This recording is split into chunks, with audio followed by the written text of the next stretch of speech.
Kembali berjumpa Renungan Malam dengan Pendeta Johnny Stephen. Bapak Ibu Saudara sekalian, kita berjumpa kembali.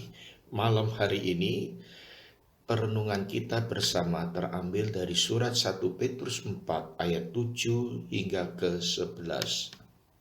Kesudahan segala sesuatu sudah dekat. Karena itu kuasailah dirimu dan jadilah tenang, supaya kamu dapat berdoa. Tetapi yang terutama, kasihlah sungguh-sungguh seorang akan yang lain, sebab kasih menutupi banyak sekali dosa. Berilah tumpangan seorang akan yang lain dengan tidak bersungut-sungut. Layanilah seorang akan yang lain sesuai dengan karunia yang telah diperoleh tiap-tiap orang sebagai pengurus yang baik dari kasih karunia Allah. Jika ada orang yang berbicara, baiklah ia berbicara sebagai orang yang menyampaikan firman Allah. Jika ada orang yang melayani, baiklah ia melakukannya dengan kekuatan yang dianugerahkan Allah, supaya Allah dimuliakan dalam segala sesuatu, karena Yesus Kristus ialah yang mempunyai kemuliaan dan kuasa sampai selama-lamanya. Amin. Saudaraku, kita berada di akhir zaman. Kedatangan Tuhan Yesus sudah dekat. Perikop yang kita baca dan pelajari saat ini mengajarkan kepada kita sekalian bagaimana kehidupan orang Kristen harus bersikap dalam kehidupan di akhir zaman ini. Perlu kita ketahui, di akhir zaman ini banyak hal yang menyesatkan. Banyak hal yang menyesatkan orang. Namun kita harus memuji akan kasih Tuhan, anugerah Tuhan yang memberikan kita kepada sesuatu yang indah, yang mulia, yang penting, yaitu pengajaran. Pengajaran firman Tuhan yang perlu kita pegang, yang perlu kita simpan, yang perlu kita pelihara. Dan perlu kita patuhi dan taati untuk hidup penuh agar dapat hidup penuh kemenangan dan berkat di akhir zaman ini. Kitab Perjanjian Baru ini banyak mengajarkan tentang hal-hal kedatangan Tuhan Yesus yang sudah dekat.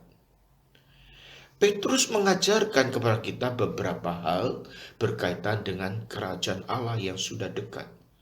Orang Kristen harus dapat memantau, memahami tentang akhir zaman yang sudah dekat ini. Saudaraku, yang pertama, kita harus bisa memuji dan bersyukur kepada Tuhan. Karena atas kemurahannya yang diberikan kepada kita tentang tanda-tanda akhir zaman, ini boleh membawa kita kepada satu kesiapan, kesediaan untuk berjaga-jaga selalu. Apa yang diungkapkan dalam Alkitab, Perjanjian Baru merupakan ungkapan kasih karunia kemurahan Tuhan kepada setiap orang percaya, agar kita boleh memahami dan mengetahui bahwa kita sedang melangkah di akhir zaman. Di saat mana Tuhan Yesus akan datang kedua kalinya. Oleh karena itu kita perlu senantiasa waspada, berjaga-jaga, serta siap sedia di dalam doa, dalam kehidupan. Maka saudara-saudara, ada satu kata yang muncul di sini, kuasailah dirimu. Pada ayat yang ke-7, yang mempunyai arti kuasailah dirimu untuk berpikir secara sehat, secara indah. Sedangkan jadilah tenang mempunyai arti agar kita jangan dikontrol oleh kemabukan dunia tentunya. Dalam dua kondisi ini kita diminta untuk berdoa dengan tekun dan setia. Yang kedua, saudara-saudara, beberapa petunjuk untuk kita boleh hidupi dalam kehidupan kita sebagai orang percaya. Firman Tuhan ini mengajarkan kalau kita sebagai pengikut Yesus harus mempunyai kehidupan yang penuh iman, penuh ketaatan, dan penuh kasih yang sungguh-sungguh seorang dengan yang lainnya. Kata ini sebenarnya berarti menghargai hubungan antar sesama saudara kita. Dengan kasih yang tetap, yang konsisten, bersikap positif, berpikir positif untuk orang lain. Karena dalam hubungan kasih inilah kita dapat menutupi segala kesalahan sesama kita. Ayat 8, kita juga diajarkan untuk melayani sesama dengan karunia yang Tuhan berikan, yang tentunya berbeda-beda.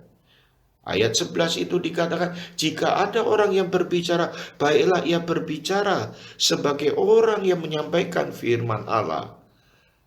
Yang berarti kalau ada orang yang berkhotbah, hendaklah ia berkhotbah sesuai dengan pengajaran firman Allah. Kalau ada orang yang memberikan nasihat, hendaklah ia memberikan nasihat sesuai dengan pengajaran firman Allah. Kita pun diminta untuk memelihara karunia-karunia ini dengan setia. Yang ketiga, yang terakhir, saudaraku, Tuhan itu dipermuliakan di dalam segala kehidupan kita. Bahkan Tuhan akan dipermuliakan dalam segala sesuatu karena Yesus Kristus. Petrus mengajarkan bahwa kemuliaan Tuhan sama sekali tidak bersandar pada perilaku kita. Hal ini harus dipahami, dimengerti dalam konteks kemahakuasaan Tuhan. Karena Tuhan yang Maha Kuasa adalah Tuhan yang realita, yang merupakan suatu realita objektif. Sehingga kalau kita dapat memuliakan Tuhan dalam kemuliaan hidup kita, dalam kehidupan kita, adalah sesuatu dan merupakan semata-mata itu anugerah Tuhan. Sebaliknya kalau kita tidak memuliakan Tuhan, maka kita akan diminta pertanggungjawaban. Saudaraku yang dikasihi Tuhan, kita ada di masa yang sulit saat ini. Tetapi ingatlah, setiap kesulitan selalu Tuhan membuka jalan. Tuhan memberikan jalan keluar. Termasuk kehidupan kita yang terpuruk sekalipun, kehidupan kita sebagai orang berdosa, Tuhan memberikan jalan keluar, yaitu agar kita boleh bertobat serta percaya, bahkan menerima Tuhan sebagai Tuhan, Juru Selamat kita, Raja hidup kita. Sehingga kita boleh hidup dalam keadaan di dalam satu naungan di dalam Tuhan Yesus. Dan Allah dipermuliakan dalam segala sesuatu di dalam kehidupan kita karena Yesus. Kiranya Tuhan menolong kita, saudara sekalian, memberkati kita. Ingatlah pesan firman Tuhan malam hari ini sebagai hidup orang yang taat dan mengasihi Tuhan. Dan siap sedia berjaga-jaga berdoa di dalam menyambut, mempersiapkan kedatangan Yesus yang kedua kalinya. Kiranya Tuhan memberkati kita. Amin. Saat ini kita akan dengarkan lagu pujian dari Angklung Ngabiri Sion. Silakan mendengarkan.